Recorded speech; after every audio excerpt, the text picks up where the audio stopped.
cette proposition de loi. Je vous remercie. Monsieur Monnet, pour le groupe GDR. Merci Madame la Présidente. Monsieur le rapporteur, cette proposition de loi est intéressante, mais elle mérite quand même d'être discutée. D'abord, bien comprendre pourquoi on en arrive à vouloir structurer la médiation sociale.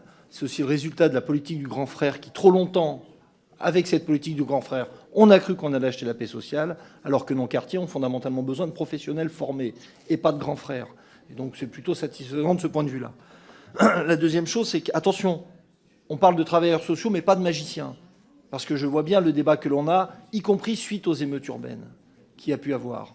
Aujourd'hui, ces professionnels-là réparent le lien social, créent du lien, font de la médiation. Mais en aucun cas, ces professionnels ne peuvent régler les problématiques de chômage, de pauvreté, de précarité dans les quartiers et surtout de recul de l'État dans ces quartiers à travers les services publics. Donc, pour nous, la discussion, elle doit porter sur quel rôle on veut vraiment faire jouer à la médiation sociale. Et l'article 2 nous inquiète. En aucun cas, la médiation sociale ne peut remplir une mission de prévention spécialisée. En aucun cas, la médiation sociale ne peut prévenir de la marginalité. Ce n'est pas son métier. La prévention de la marginalité, c'est la prévention spécialisée.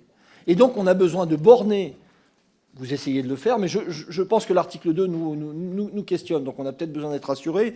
Je crois qu'on a vraiment besoin de borner ce que l'on attend de la médiation sociale d'une manière très claire, très précise, avec bien évidemment la question de la revalorisation salariale.